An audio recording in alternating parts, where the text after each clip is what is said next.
சென்னை தங்கமயிலின் முதலாம் ஆண்டு விழா கொண்டாட்டம் வரும் மார்ச் 1ஆம் தேதி வரை ஏராளமான சிறப்பு தள்ளுபடிகள் உங்களுக்காக காத்திருக்கின்றன. இந்த பசங்களுக்குள்ள என்னவோ இருந்திருக்கு பாறேன், எவ்வளவு கிரியேட்டிவா யோசிச்சுட்டு வந்திருக்காங்க. இவ்வளவு நாளா நீங்க எல்லாம் எங்கப்பா இருந்தீங்க? அங்கேயேதான் இருந்திருக்காங்க, இப்பதான் யோசிக்கிறாங்க போல. கமான் இதே மாதிரி நிறைய கிரியேட்டிவான ஐடியா சொல்லி எலெக்ஷன் நோக்கி வந்தீங்க அப்படின்னா ஃபுல் என்டர்டைன்மெண்ட் தான். ஆமா, பரபரப்பா பேசப்படும். அட்லீஸ்ட் பாக்குறதா கொஞ்சம் அழகா வந்து இருந்தது. ஓகே, நிறைய விஷயங்கள் இருக்கு நீங்க பேசுறதுக்கு. நம்ம ஷோக்குள்ள போலாம். Welcome to imperfect show. நான் உங்கள் நண்பன் சிபி சக்கரவர்த்தி. நான் உங்கள் வருண். ஓகே, ஷோக்குள்ள போயிடலாம். Welcome to imperfect show. இன்னும் சில தினங்கள்ல நம்ம வாக்குச்சாவடிக்கு போய் வாக்கு குத்துவோம். அதுக்கு முன்னாடி அரசியல்வாதிகள் நமக்கு ஒவ்வொரு எலெக்ஷன் என்ன குத்துவாங்க? காது குத்துவாங்க. அந்த காது குத்து ஃபார்மேட்டை அதிமுகவே எடுத்துட்டு வந்ததான் ஆச்சரியம். அவங்க மக்கள் இது வரையும் காதே குத்துனது இல்லை போல. அதுதான் நாங்க குத்துனதுதான். இருந்தாலும் நாங்க வந்து அதை கிரியேட்டிவா இன்னைக்கு எடுத்துட்டு வந்து திமுகவுக்கு எதிராக எடுத்துட்டு வரணும்னு வந்திருக்காங்க. இன்னைக்கு வந்து இடைக்கால பட்ஜெட் தாக்கல் செய்யப்படுது தமிழ்நாடு சட்டமன்றத்துல. அதை வந்து இன்னைக்கு காலையில நிதியமைச்சர் தங்கம் தென்னரசு ஏற்பாடுகளோட வந்தாரு. அதிமுகவும் ஒவ்வொரு இந்த மாதிரி பட்ஜெட் தாக்கல் பண்றப்ப கருப்புல சட்டையை போட்டு வருவாங்க. இந்த முறை என்ன பண்ண போறாங்கன்னு பாக்குறப்ப அதிமுக அந்த சட்டமன்ற உறுப்பினர்லாம் ஒண்ணு கூடி வெளியில வர்றப்ப ஒரு பத்திரிகையோட வந்தாங்க. என்னன்னு பார்த்தா மாபெரும் காது குத்து விழாவுக்கான அழைப்புதல் அப்படின்னு வந்தாங்க. காது குத்திக்காம அழைப்புதல் எடுத்துட்டு வந்தாங்களே. எங்க குத்த போறாங்க அப்படின்னா தமிழ்நாடு சட்டமன்றத்துல இன்னைக்கு தேதி மணி எல்லாம் போட்டுட்டு இந்த விழாவுக்கு முன்னிலை வகிப்பவர் மு.க. ஸ்டாலின், காது குத்துபவர் தங்கம் தென்னரசு. அதான் 4.5 ஆண்டுகளாக மக்களுக்கு இந்த மாபெரும் காது குத்து விழா நடந்துகிட்டு இருந்தது. இந்த முறையும் குத்த போறாங்கன்னு சொல்லிட்டு தேர்தல் வர்றதுனால இந்த மாதிரி கிரியேட்டிவா ஒரு அழைப்புதலோட வந்தாங்க. ஆமா, திமுகவும் காது குத்திருக்காங்க, அதெல்லாம் மறுக்க முடியாதுதான். ஓகே, இன்னைக்கு நிதியமைச்சர் தங்கம் தென்னரசு அந்த இடைக்கால பட்ஜெட்ல வந்து திருக்குறளோட தான் வந்து ஆரம்பிச்சாரு. திருக்குறளை வந்து அனைத்து மொழிகள்லயும் மொழிபெயர்ப்பு செய்யப்படும் பணிகள் நடந்துகிட்டு இருக்குங்கிறத சொன்னாரு. அதே மாதிரி நம்ம மாநிலத்தோட திட்டங்கள் வந்து பல மாநிலங்கள்லயும் பின்பற்றப்படுது. ஆனா மத்திய அரசு மட்டும்தான் மாற்றாந்தாய் மனோபாவத்தோட வந்து நடந்துக்குதுங்கிற குற்றச்சாட்டையும் வச்சாரு. ஆமா, அதே மாதிரி நாட்டிலேயே முதல் முறையாக ஒரு மாநிலத்துல மாற்றுத்திறனாளிகளுக்கு உள்ளாட்சி அமைப்புல வந்து நம்ம அதிகாரம் கொடுக்கிற வகையில ஒரு சட்டம் கொண்டு வந்ததுன்னா அது தமிழ்நாடு தான் அப்படிங்கிற அந்த பெருமையெல்லாம் அங்க சொன்னாரு. அதே மாதிரி கல்லூரி மாணவர்கள் தொழில்நுட்ப திறனை வளர்க்கறதுக்காக 10 லட்சம் பேருக்கு மடிக்கணினிகள் வந்து வழங்குற திட்டத்தை அண்மையா தான் தொடங்கியிருக்காங்கிறத சொன்னாரு. இப்பயே வந்து 6 லட்சம் பேருக்கு நாங்க கொடுத்து முடிச்சுட்டோங்கிறதையும் குறிப்பிட்டிருக்காரு. இது அதிமுக கொண்டு வந்த திட்டம். ஆமா, அதே மாதிரி கலைஞர் கனவு இல்ல திட்டம் அப்படிங்கிறது ஏற்கனவே நடைமுறையில இருக்கு. அதுல கூடுதலாக 1 லட்சம் வீடுகள் கட்டுறதுக்கான பணிகள் வந்து நடைபெறும் அப்படின்னு சொல்லியிருக்காரு. அதே மாதிரி இந்த 5 வருஷத்துல 1179 MOU இந்த புரிந்துணர்வு ஒப்பந்தங்கள் வந்து போடப்பட்டிருக்கு. இது வந்து கிட்டத்தட்ட 13.3 லட்சம் கோடி அளவுக்கான ஒரு ஒப்பந்தம் இது கையெழுத்தாயிருக்கு. 36 லட்சம் வேலை வாய்ப்பு வழங்க போகுதுங்கிறத குறிப்பிட்டிருந்தாரு. அந்த விடியல் பயணம் பேருந்து பயணத்துல வந்து கட்டணம் இல்லாம சராசரியா மாசத்துக்கு மட்டும் 888 ரூபாய் வந்து பெண்கள் சேமிக்கிறாங்க அப்படிங்கிறது சொல்லியிருக்காரு. 881 கோடி முறை வந்து இதுவரையும் பெண்கள் வந்து இந்த திட்டத்தை பயன்படுத்தியிருக்காங்கிறதையும் சொல்லியிருந்தாரு. அதே மாதிரி இந்த கொரோனா காலகட்டத்தில் அப்பா அம்மா 2 பேர் இழந்த குழந்தைகளுக்காக அன்புக்கரங்கள் திட்டம் வந்து தொடங்கப்பட்டது. 18 வயசு வரைக்கும் அவங்களோட பள்ளி படிப்புக்கு மாதந்தோறும் 2000 ரூபாய் கொடுக்க போறதா அறிவிச்சிருந்தாங்க. இந்த திட்டத்துல ஒவ்வொரு மாசமும் 10,637 குழந்தைகள் வந்து பயன்படுறாங்கிறத சொன்னாரு. ஆக்சுவலி ரொம்ப நல்ல திட்டம். ஆமா, அதே மாதிரி அந்த நான் முதல்வன் திட்டம் அதுவும் வந்து ரொம்ப பயனுள்ளதா நிறைய பேருக்கு அமைஞ்சிருக்கு. அதுல கிட்டத்தட்ட 48 லட்சம் திறன் சான்றிதழ்கள் இதுவரையும் வழங்கப்பட்டிருக்கு அப்படிங்கிறத சொல்லியிருந்தாரு. அதே மாதிரி 5 வருஷத்துல நிறைய இடங்கள பாலம் கட்டிருக்காங்க, அதெல்லாம் கூட பட்டியலிட்டு இருந்தாரு. கோவையில இந்த ஜிடி நாயுடு உயர்மட்ட சாலை கிட்டத்தட்ட 10.1 கிலோமீட்டர், அதுக்கு மட்டும் 1791 கோடி ஒதுக்கீடு செய்யப்பட்டு முடிக்கப்பட்டிருக்கு.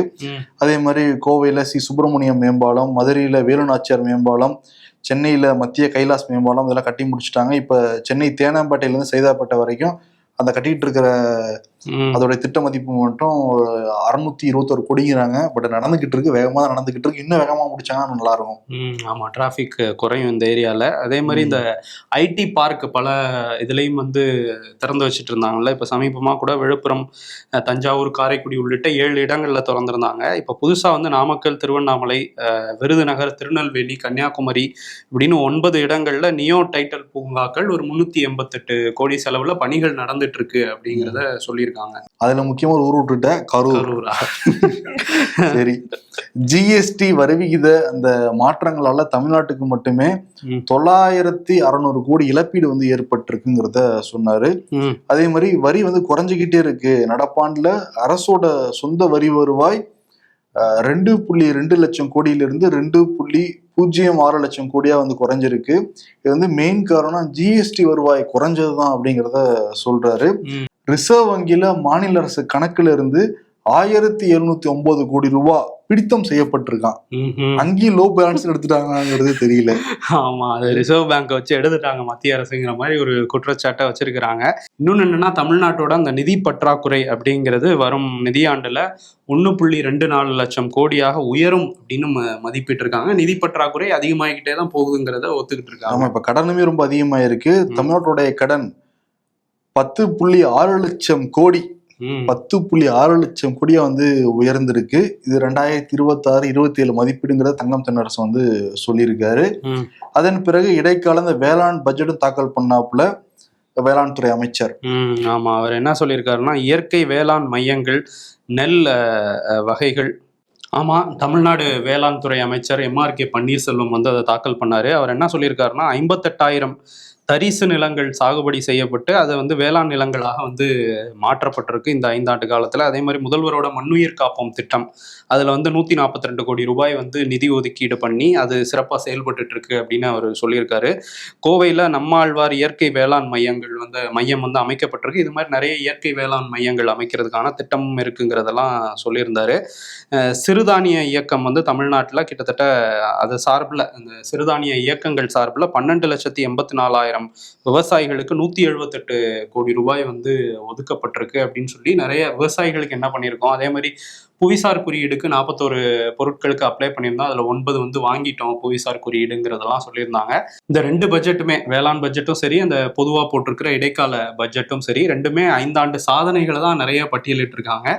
அறிவிப்புகளை தாண்டி சாதனைகள் இதை பண்ணியிருக்கோம் அதை பண்ணியிருக்கோம் பார்த்துக்குங்கன்னு மக்களுக்கு சட்டமன்றத்துல இருந்தே வந்து அதை பின் பாயிண்ட் பண்ணி காட்டியிருக்காங்க. அதான் எதிர்கட்சிகள் சொல்றாங்க, இது முழுக்க முழுக்க சுயபுராணம் நிறைந்த ஒரு பட்ஜெட் கூட்டத்தொடரா இருக்குது.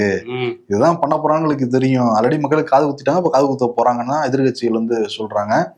இந்த இடைக்கால அந்த பட்ஜெட் கூட்டத்தொடருங்கிறது பிப்ரவரி 20ஆம் தேதி வரைக்கும் நடக்க போகுது. 20ஆம் தேதி வரையும் அவ்வளவு தூரம் பெரிய மனசு பண்ணி நடத்துறாங்க. பாத்துக்கோ, இன்னைக்கு 17, 18, 19, 20 3 நாள். இன்னைக்கே 2 பட்ஜெட் முடிஞ்சிச்சுல.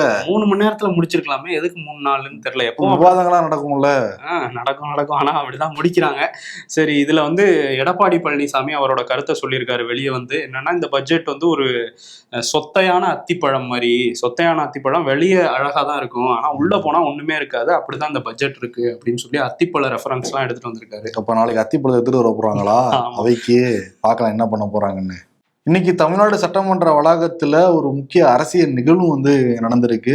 எடப்பாடி பழனிசாமிய ராமதாஸ் ஆதரவு பாமக எம்எல்ஏ அருள் வந்து சந்திச்சு பேசியிருக்காரு. கூட்டணி பேச்சுவார்த்தையெல்லாம் இப்ப சட்டமன்றத்திலே நடத்துறாங்களா? வேற வழி இல்லைங்க. எங்க எல்லா கதவும் அடைக்கப்பட்டிருக்கு ராமதாஸ் தரப்புக்கு. ஏன்னா திமுக பக்கம் போக முடியாது, ஏன்னா விசிகா வெளியுறவுன்னு வந்து சொல்லிட்டாங்க. அந்த கதவு முற்றிலும் விசிகாவாலவே அடைக்கப்பட்டிருக்கு. இன்னொரு பக்கம் வந்து அதிமுக கூட போலான்னு முடிவெடுத்தா கூட அதுங்க முட்டுக்கட்ட போறது யாருன்னா அன்புமணி தான். ஆமா, ஜிகே மணி எல்லாம் நீங்க சேர்த்துக்குவீங்களா? நாங்க அப்புறம் வந்து அதெல்லாம் சேர்த்துக்க கூடாதுன்னு அவர் ஒரு அழுத்தம் கொடுக்குறாராம் எடப்பாடி. ஜிகே மணி தூக்கிட்டு வர சொல்லுங்க, யோசிக்கிறேங்கிற ரேஞ்சில் தான் இருக்கிற அன்புமணி ராமதாஸ். யாவையும் ஃபேஸ் பண்றதுக்கு அன்புமணிக்கு பிடிக்கலதான், ஜிகே மணி மேலதான் ரொம்ப கோபமா இருக்காரு அன்புமணி. ஆமா, இன்னொரு பக்கம் தாவக கூட அப்ரோச் பண்ணி இருக்கிறதா தகவல்லாம் வருது. ஆமா, அங்கேயும் வந்து அந்த பனையூர் கதவையும் தட்டி பார்த்திருக்காங்க. சரி, வேற வழியே இல்லை, பனையூர்ல இருந்து தான் நமக்கு நம்ம மகன் எதிர்ப்பு கொடுத்துக்கிட்டு இருக்கான், இன்னொரு பனையூர் கதவை தட்டி பார்ப்போம்னு தட்டியிருக்காங்க. ஐயாவுக்கே அந்த கதவை வந்து திறக்கலையாமா. சரி, நமக்கு இருக்கிற ஒரே இது எடப்பாடி தான் இன்னைக்கு பேசி பார்த்திருக்காங்க போல. முதல்ல வீட்டுக்கு ஆபீஸ்க்கு போனாங்களாங்கிறது தெரியல, வேற எங்கேயாவது தட்டிட்டு இருக்க போறாங்க. இல்ல அதான் தெரியும்ல, அவர் ஒண்ணு வீட்டுல இருப்பாரு ஆபீஸ்ல இருப்பாரு, 2 கதையும் தட்டி பார்த்திருப்பாங்க, திறக்கல போல. சரி, ஓகே, லாஸ்ட் இந்த ரூட்டு தான் அப்படின்னு சொல்லி எடப்பாடி பழனிசாமி கிட்ட பேச்சுவார்த்தை போயிருக்கு. ஆனா 17 சீட்டு கன்ஃபார்ம்ங்கிறாங்க அன்புமணி தரப்புக்கு. ஆனா 2021 23 சீட்டு வந்து வாங்கியிருந்தாங்க. பார்க்கலாம் என்ன நடக்க போகுது அப்படின்னு. இன்னொரு பக்கம் திமுக அரசு தொடர்ந்து நிறைய அறிவிப்புகள் கொடுத்துட்டே தான் இருக்காங்க. பட்ஜெட் கூட்டத்தொடரை தாண்டி அந்த டாப்ஸுங்கிற அறிவிப்பு வெளியாச்சு, ஓய்வூதிய திட்டங்களா வந்து அறிவிச்சிருந்தாங்க. இப்ப இந்த பகுதி நேர ஆசிரியர்கள் பாருங்க, இவங்க எல்லாத்துக்கும் வந்து பணம் இருக்கு. 5000 பணம் போடுற அளவுக்கு கூட பட்ஜெட்ல வச்சிருக்காங்க, அக்கௌண்ட்ல 6500 இருக்கு. கோடி ரூபாய் ஒதுக்கி இருக்காங்க. ஆனா எங்களுக்கு வந்து ஒதுக்குறதுக்கு தமிழ்நாடு அரசுக்கு மனம் இல்ல அப்படிங்கிறாங்க. அதுலயும் வந்து அந்த கூட்டமைப்பு பகுதி நேர ஆசிரியர்கள் கூட்டமைப்போட ஒருங்கிணைப்பாளர் செந்தில்குமார் அவர் வந்து ஒரு அறிக்கை கொடுத்திருக்காரு. அதுல என்ன சொல்றாரு அப்படின்னா, எங்களுக்கு வந்து 12,500 ரூபா தான் சம்பளம், பணி நிரந்தரமும் கிடையாது. இப்ப என்ன சொல்லியிருந்தாங்கன்னா 2,500 ரூபாய் வந்து அதிகப்படுத்தி கொடுக்குறோம், மே மாசத்துல சிறப்பு தொகையா வந்து ஒரு 10,000 ரூபாய் கொடுக்குறோம்லாம் சொல்லியிருந்தாங்க. இந்த போராட்டத்தை கைவிடணுங்கிறதுக்காக சொல்லியிருந்தாங்க. நாங்க கைவிட்டோம் அதை நம்பி. ஆனா அதுக்கான அரசாணை கூட இன்னும் வரல. அப்படி இருக்க பட்சத்துல எப்படி நம்புறதுங்கிற மாதிரி தான் அந்த அறிக்கை இருக்குது. 6,500 கோடி ரூபாய் அதுக்கு ஒதுக்க முடியுதுன்னா இதுக்கும் முதல்வர் மனம் வைத்தாலே போதும், ஆனா வைக்கலங்கிற மாதிரி அவங்களோட கோரிக்கை இருக்குது. ஓகே, அவங்க ஓட் பேங்க் கொஞ்சம் கம்மியா இருக்க போல தெரியுது. பகுதி நேர ஆசிரியர்கள் நல்லா இருந்துச்சுன்னா நேரம் அறிவிச்சிருப்பாங்க. சரி, வந்து இப்ப எலெக்ஷன் வேற வரப்போகுது, அதே மாதிரி பப்ளிக் எக்ஸாம் வேற நடக்க போகுது. +2 10th படிக்கிற மாணவர்கள் மட்டுமே 17,36,000 பேர் இருக்காங்களாம். ஓகே, அவங்களுக்கு எல்லாமே இப்ப வந்து ஹால் டிக்கெட் கொடுக்குற பணிகள் எல்லாம் ஆரம்பிக்கிறதா வந்து சொல்றாங்க. மொத்தம் ஒரு 4,900 ஸ்குவாட் வரை இருக்காங்களாம். அந்த பறக்கும் படை யாராவது விட்டு வச்சாங்கன்னா பிடிக்கிறதுக்கு. எலெக்ஷனுக்கு முன்னாடியே எக்ஸாம்ஸ் எல்லாம் முடிச்சுணுங்கிறதுனால அதுல தீவிரம் காட்டுறாங்க தமிழ்நாடு அரசு. ஓகே, அதே மாதிரி தேர்தலுக்கும் பறக்கும் படை வருவாங்க. அதுக்கப்புறம் பில்லோட போனோம், இல்லைன்னா பிடிச்சிட்டு இருப்பாங்க எல்லாத்தையும். ஏற்கனவே நாங்க இந்த 4 கோடி பிடிக்கப்பட்டது, அதுதான் எனக்கு சம்பந்தம் இல்லைன்ட்டாரு. அவருக்கு சம்பந்தம் இல்லையா? விசாரிச்சாங்க, யாரு கேசவ விநாயகர் வரைக்கும் கூப்பிட்டு விசாரிச்சாங்க. அரசியல்வாதிகள் வந்து இந்த மாதிரி பணம் எப்படி கொண்டு போறாங்கன்னே தெரியல. மக்கள் அங்கங்க அவங்க தேவைக்கு எடுத்துட்டு போகும்போது மாட்டிக்கிறாங்க. பட் அரசியல்வாதிகள் எடுத்துட்டு போலாம், மாணவர்கள் விட்டு எடுத்துட்டு போக கூடாதுன்னு கேக்குறியா? மாணவர்கள் சார்பாக மாணவர்கள் வந்து படிச்சுதான் எழுதணும். மாநில தலைவர் வந்து 8 அடி பாஞ்சா மாவட்ட தலைவர் 16 அடி பாய்வாங்க போல இருக்குது. இது மக்கள் பணியில ஒரு நல்ல விஷயத்துல இருந்தா பரவாயில்ல. பட் கொச்சையா பெண்களை பேசுறது, கேவலமா பேசுறது, இந்த மாதிரியான விஷயங்கள் தான் போயிட்டு இருக்காங்க. இது எந்த கட்சியில அப்படின்னா பாஜகல நடந்திருக்கு. மாநில தலைவர் நம்ம பார்த்தோம், நடிகை குறித்து வந்து ரொம்ப கொச்சையா பேசி அதுக்கப்புறம் ரொம்ப எல்லாரும் சொன்னதுக்கப்புறம் த்ரிஷாவே வந்து அந்த கண்டன அறிக்கையெல்லாம் கொடுத்ததுக்கப்புறம் வந்து மனப்பூர்வமா வருத்தம் தெரிவிச்சுக்கிறேங்கிற மாதிரி ஒரு இது சொல்லியிருக்காரு. இப்ப கரூர் மாவட்ட பாஜக தலைவர் செந்தில்நாதன் அவர் வந்து ஒரு பொது மேடையில பேசுறாரு. பேசும்போது கரூர் எம்பி ஜோதிமணி குறித்து நம்ம சொல்லவே முடியாது, அப்படிலாம் யோசனை வர்ற அளவுக்கு தான் அந்த அரசியல்வாதி வந்து இருந்திருக்காரு. ரொம்ப கொச்சையா கேவலமா ராகுல் காந்தி வந்து தொடர்புபடுத்தி எல்லாம் பேசியிருக்காரு. அந்த வீடியோ போட்டு காமிச்சிடலாம். ஜோதிமணி அவர்களை இந்த நாட்டை விட்டு வெளியேற்றப்பட வேண்டும். ராகுல் காந்தியோட இந்த மாதிரி ஆளுகளை இந்த நாட்டை விட்டு நம்ம நாடு நடத்தணுங்கிறதா எங்களுடைய. ஏன்னா எதுக்கு வேணாலும் புரிஞ்சிருச்சு, அது சேர கூட தயாரா இருக்கும். அப்படிப்பட்ட இப்படி எல்லாம் பேச முடியுமானே தெரியல நமக்கு. அவங்க எல்லாம் உண்மையாலுமே நாக்குதான் இருக்காங்கிறது ரொம்ப ஆச்சரியமா இருக்கு நமக்கு. அதுவும் வெட்ட வெளியில அதுவும் என்ன தெரியுமா, அந்த கூட்டம் என்ன கூட்டம் தெரியுமா? அது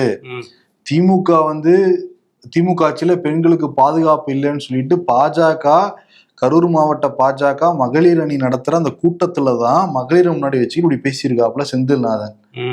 இப்ப எந்த லெவல்ல அவரோட மூளை வந்து மழுங்கி போயிருக்குங்கிறது தான் தெரியுது. இந்த வீடியோவை கரூர் எம்பி ஜோதிமணியே வெளியிட்டு இருக்காங்க. இதை வந்து நான் மன உறுதியோட தான் நான் வந்து வெளியிடுறேன். பொது வாழ்வுல பயணிக்கிற பெண்கள் வந்து சில பேர் வேசின்னு தான் வந்து சொல்றாங்க. இதுக்கெல்லாம் பயப்பட மாட்டேன். நான் ஒரு எளிய விவசாய குடும்பத்துல இருந்து நான் வந்திருக்கேன். ஒரு தாயினால ரொம்ப கண்ணியத்தோட நான் வந்து வளர்க்கப்பட்டிருக்கேன். ரொம்ப நேர்மையோட நான் வந்து பணியாற்றுறேன். எனக்கெல்லாம் சில பேர் சீட்டே கொடுக்கூடாதுன்னு சொன்னப்ப எளிய குடும்பத்துல இருந்து வரவங்களுக்கும் சீட்டு கொடுக்கணும்னு வந்து எனக்கு வாய்ப்பெல்லாம் வந்து கொடுத்தாங்க. இது வரைக்கும் நான் அதை கட்டி காப்பாத்திக்கிட்டு இருக்கேன். ஒவ்வொரு நாளும் 15 மணி நேரம் வேலை பார்க்குறேன். 365 நாள் 50 நாள் கூட விடுப்பெடுக்கிறது வந்து கிடையாது. நான் வந்து இப்போ வழக்கு கொடுத்துருக்கேன், நிச்சயம் வந்து தண்டனை கிடைக்கும் நான் நம்புறேன்னு ஒரு பெரிய அறிக்கையா அவங்க மனக்குமுறல் வந்து வெளிப்படுத்திட்டு இருந்தாங்க. இது வந்து அரசியல் காலகட்டம், தேர்தல் காலகட்டம். இப்ப திருப்பி இந்த மாதிரி எல்லாரும் பேச ஆரம்பிச்சாங்கன்னா ரொம்ப மோசமா போயிடும் அரசியல் தமிழ்நாட்டுல. அதையும் பெண்களை குறிப்பிட்டு பேசுறீங்க. உங்க கட்சியை சேர்ந்த பெண்கள் யாராவது நீங்க சொல்ல முடியுமா? எதிர்கட்சிகள்னா மட்டும் இல்ல வேற ஏதாவது பெண்ணா மட்டும் இலக்காரமா? இன்னும் கட்சியில இருந்து எந்த நடவடிக்கையும் எடுத்த மாதிரி தெரியல அவர் மேல. திமுக சைடு இருந்தா திமுக காங்கிரஸ் ஆட்சியில பங்கு வேணும்ட்டு வேதாளம் வந்து விக்ரமாதித்யன் பின்னாடி இருக்க மாதிரி இருந்துகிட்டு இருக்காங்க. இதுக்கு திமுக கூட்டணியில் இருக்கிற பல பேர் கருத்து சொல்லிட்டு இருந்தாங்க. நேத்து கூட வைகோ சொன்னாரு, போகாத ஊருக்கு வழி கேட்கிற மாதிரி இது அப்படின்னாரு. இன்னைக்கு திரும்ப என்ன சொல்றாருன்னா, காங்கிரஸ் கேட்கறதுக்கு உரிமையெல்லாம் இருக்கு, பட் அதுக்கான காலகட்டம் இப்பெல்லாம் இல்லைங்கிறதையும் சொல்றாரு.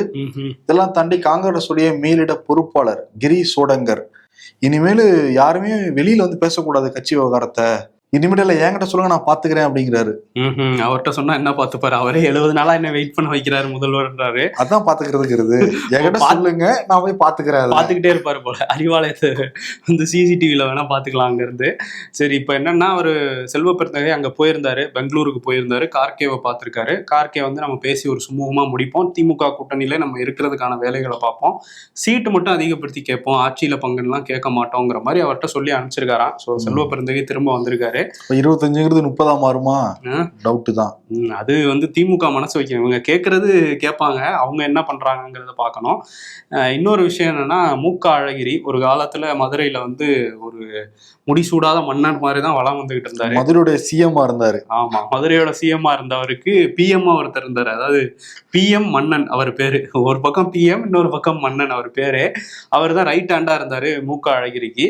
அதுக்கப்புறம் 2014 இந்த குடும்ப பிரச்சனை அதெல்லாம் வந்தபோது அழகிரியே வந்து கட்சியில விட்டு நீக்கி இருந்தாரு. அப்ப கலைஞர் வந்து நீக்கி இருந்தாரு. அதுக்கப்புறம் வந்து ஒரு மாதிரி அவர் அரசியல்ல இருந்து விலகி இருந்தாரு. இருந்தா கூட பிஎம் மன்னன் வந்து கூடவே தான் இருந்தாரு. ஒரு கட்டத்துல அதிருப்தியில அங்க இருந்து வெளியே வந்தவர் திமுகல சேரலாமான்னு ஒரு மாதிரி போட்டு பார்த்திருக்காரு. பட் அங்க இருந்து கிரீன் சிக்னல் வரலன்னு இன்னைக்கு அதிமுகல வந்து இணைஞ்சிட்டாரு. ஓகே, அழகிரி வந்து நான் தான் மன்னனாக முடியல, அட்லீஸ்ட் மன்னனையாவது பக்கத்துல வச்சிருக்கேன்னு வச்சிருந்தாப்புல நாள். இப்ப பிஎம் மன்னன் வாழும் எம்ஜிஆர் பக்கம் போயிட்டாரு, எடப்பாடியார் பக்கம். ஈஷா யோகா மையம் அங்க வந்து இந்த ஜக்கி வாசுதேவ் ஒரு டான்ஸ் எல்லாம் ஆடினாரு, நம்ம பார்த்தோம். அது மட்டும் இல்லாமல் அவார்ட்ஸ் எல்லாம் கொடுத்துக்கிட்டு இருந்தாரு. இது என்ன புதுசா இருக்கேன்னு அதுவும் சர்ச்சையா மாதிரி இருக்கு. பவ்ய பாரத் பூஷன்னு ஒரு அவார்டு வந்து புதுசா அறிமுகப்படுத்தி அவரே வந்து இந்த கலைத்துறையில சிறப்பா இருக்கிறவங்க, அதே மாதிரி தொழிலதிபர்கள், அப்புறம் இந்த மாதிரி முப்படைகள்ல இருக்கவங்க, நேஷனல் செக்யூரிட்டிக்கு யார் யாரெல்லாம் வந்து அத்தாரிட்டியோ அந்த இதுல இருந்தெல்லாம் சிறப்பா செயல்படுறவங்கள இவர் வந்து தேர்வு பண்ணி அவங்களுக்கு அவார்டு கொடுக்குறாராம். இதுல என்ன பெரிய சர்ச்சைனா, முப்படையை சேர்ந்த 3 அதிகாரிகள் வந்து அங்க ராஜ்நாத் சிங் கிட்ட விருதெல்லாம் வாங்கியிருக்காங்க. இந்த வீடியோ வைரல் ஆயிருக்கு. இப்படி முப்படையை சேர்ந்த அதிகாரிகள் முதல்ல இவங்க என்ன ஒர்க் பண்றாங்கன்னு தெரிஞ்சாதான் அதுல சிறந்த அதிகாரிகள்லாம் செலக்ட் பண்ண முடியும். அந்த அளவுக்கு வந்து இவருக்கு நேஷனல் செக்யூரிட்டி பத்தின விஷயங்கள்லாம் கொடுக்குறாங்களாங்கிறது ஒரு சர்ச்சை. இன்னொன்னு, இவர் யாரு வந்து ஒரு அரசு துறையில அதுவும் முக்கியமான பொறுப்புல இருக்கிற முப்படை இராணுவ வீரர்களுக்கு இவர் எப்படி அவார்டு கொடுக்க முடியுங்கிறதும் ஒரு சர்ச்சையா மாறி இருக்கு. இது பல கட்சிகளும் கேள்வி எழுப்புறாங்க. குறிப்பா சிபிஎம்மோட மாநில செயலாளர் சண்முகம் அவர் வந்து என்ன கேட்கிறாரு அப்படின்னா, இந்த மாதிரி இந்திய இராணுவத்தை குத்தகைக்கு விட்டாங்களா ஈஷா யோகா மைய உரிமையாளர்கிட்ட அப்படின்னு வந்து கேட்டிருக்காரு. ராஜ்நாத் சிங்கே இதை பண்றாரு, இப்படி ஒரு கேவலமான விஷயம் இதுக்கு முன்னாடி நடந்திருக்குமான்னு தெரியல. ஒரு பாதுகாப்புத்துறை அமைச்சரே இந்த விழாலாம் கலந்துக்கிட்டு இந்த மாதிரி ஒரு விருதெல்லாம் கொடுக்குறாருங்கிறது கண்டனத்துக்குரியதுன்னு கண்டனம் பதிவு பண்ணியிருக்காரு. இது என்ன பிரமாதம், இதுக்கப்புறம் ஒரு ஸ்பெஷல் ஐட்டம்லாம் இருக்கு, அடுத்த நியூஸ்ல நான் வந்து சொல்றேன் அதை.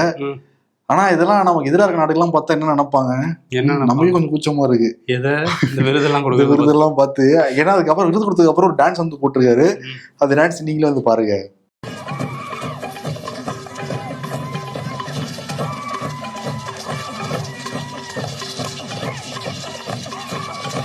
ஒரு ஆப்பிரிக்கன் டான்ஸ், காட்டுவாசி டான்ஸ் ஆடி இருக்காங்க.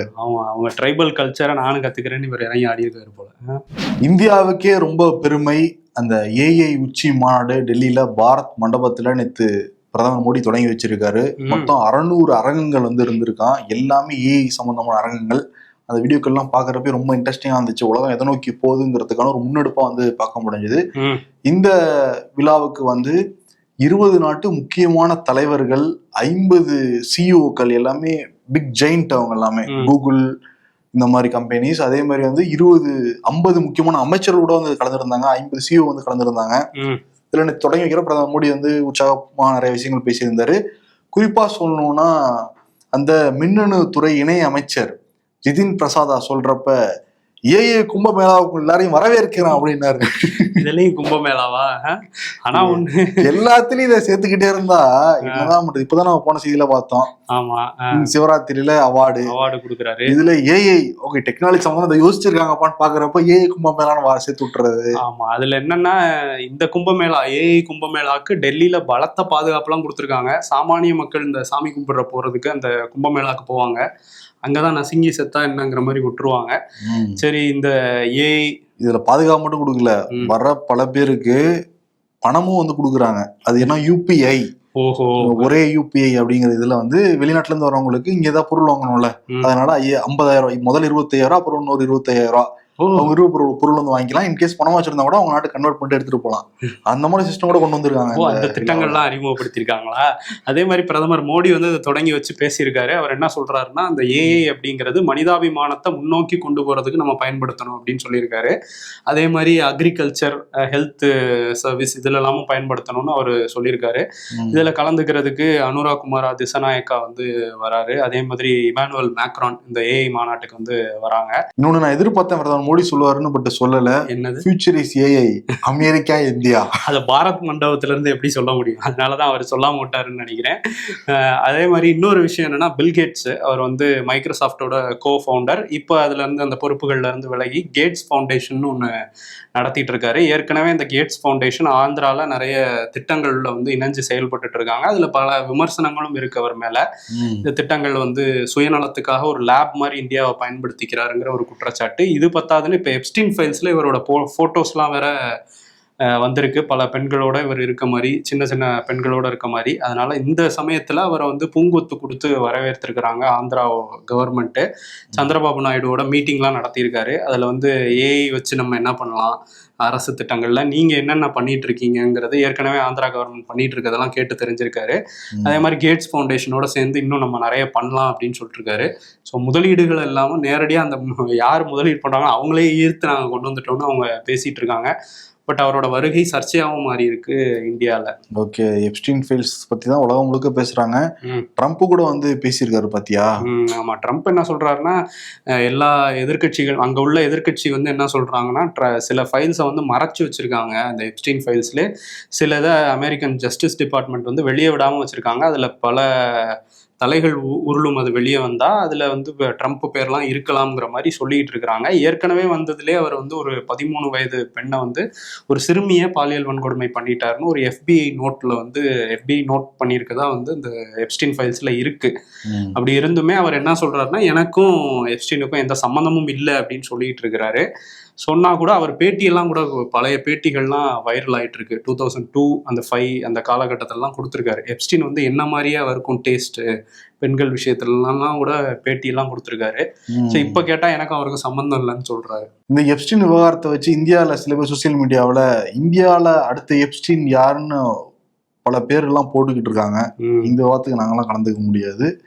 உங்க யாராவது மைண்ட் வந்தாங்கன்னா நாங்கள் வந்து பொறுப்பு இல்லை. சரி, அடுத்து என்னன்னா, ஒபாமா சொல்லியிருந்தால வேற்றுக்கிற வாசிகள் இருக்கலாம்லாம் பேசியிருந்தால. ஆமா, இந்த வீடியோ பயங்கர வைரலாக இப்ப என்ன சொல்லியிருக்காருன்னா, நான் வந்து உறுதியா நான் வந்து சொல்லலாத வேற்றுக்கிரவாசிகள் இவ்வளவு பிரபஞ்சம்ங்கிறது நம்ம கற்பனைக்கும் வந்து எட்டாதது. எங்கேயாவது இருக்கலாம், பட் அங்கிருந்து இங்க வர்றதுங்கிறது ரொம்ப ரொம்ப தூரமா இருக்கும். பட் வேற்றுக்கிரவாசிகள் நான் இருக்கிறப்ப உறுதிப்படுத்தப்பட்ட தகவலாம் இல்ல அதிபரா இருக்கப்பங்கிறத சொல்லியிருக்காரு. ஓகே. நடிகை டாப்ஸி ஒரு ஃபங்க்ஷனில் கலந்துக்கிட்டு ஒரு கேள்வி பதில் சொன்னாங்க. அந்த வீடியோ வைரல் ஆயிருக்கு.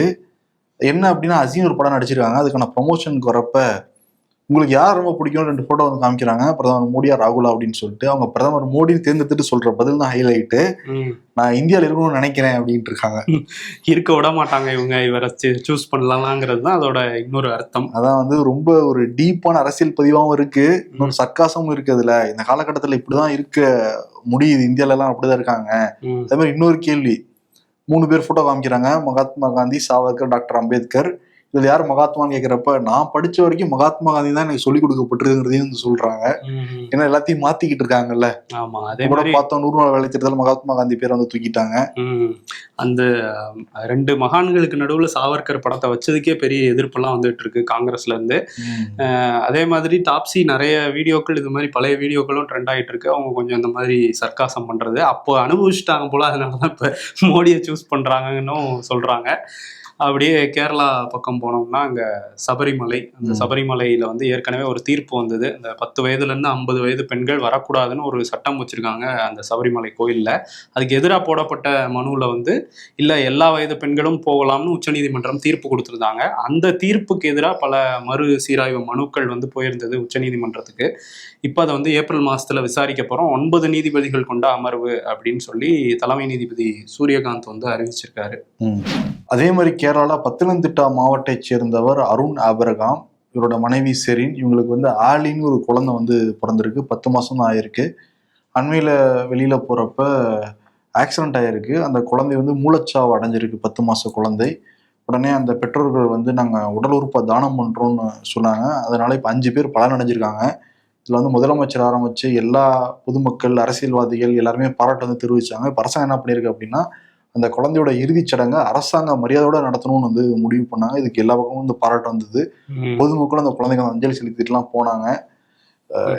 ரொம்ப வந்து கஷ்டமா இருந்தா கூட நிறைய பேருக்கு வாழ்வுங்கிறப்ப ஓகே இதையும் பாராட்டணும்னு எல்லாரும் சொல்றாங்க.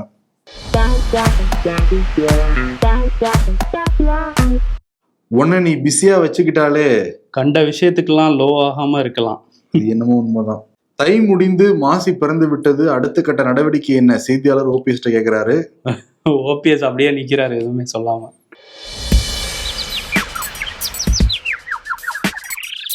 நேத்து சிவராத்திரி தூங்கலையா? கை குழந்தையின் பெற்றோர் எங்களுக்கு டெய்லியும் சிவராத்திரி தாண்டா. தம்பி விஜயின் தொண்டர்கள் நமக்காக வேலை செய்ய காத்திருக்கிறார்கள், காங்கிரஸ் நிர்வாகி. திமுக காரங்க சொல்றாங்க, அங்க போய் நீங்க வேலை செய்ய மாட்டீங்கல்ல. பழக்கம் இல்லைங்க. அரசியல்ல இதெல்லாம் சாதாரணமாப்பா. எலெக்ஷன் திருவிழா ஆரம்பிச்சிருக்கு. இன்னைக்கு காது குத்தும் திருவிழாலாம் வந்து போட்டு ஒண்ணு பண்ணிருக்கு அதிமுக. ஆமா, இதெல்லாம் பாக்குறப்ப நமக்கு வந்து திருவிழான்னு வந்தா, ஏன்னா இனிமேட்டு வந்து மேனிஃபெஸ்டோலாம் அறிவிக்க போறாங்க, வாக்குறுதிகள் எல்லாமே அள்ளி வீச போறாங்க எல்லா கட்சிகளுமே. நமக்கு ஒரே ஜாலி தான். ஆமா, திருவிழா ஆரம்பிச்சிருச்சுங்கிற மாதிரிதான் இதுக்கப்புறம் இருக்க போகுது. அதனால எடப்பாடி பழனிசாமிக்கும் முதலமைச்சர் மு.க. ஸ்டாலினுக்கும் திருவிழான்னு வந்தாங்கிற அவார்டை வந்து கொடுத்துட்டு நம்ம ஒரு காட்டுவாசி டான்ஸ் ஆடிட்டு கிளம்பலாம். ஓகேவா? அவர் ஆடினது பார்த்து ரசிச்சிருப்பாங்க, நம்ம ஆடி அதுக்கு எடுத்துட வேணாம். ஓகே, நன்றி. உங்கள் அபிமான சென்னை தங்கமயிலின் முதலாம் ஆண்டு விழா சிறப்பு சலுகை. நீங்கள் வாங்கும் செயின், மாலை, வளையல்களுக்கு சேதாரத்தில் 50% வரை தள்ளுபடி. இச்சலுகை மார்ச் 1ஆம் தேதி வரை மட்டுமே. தங்கம் வாங்க தங்கமயிலுக்கு வாங்க.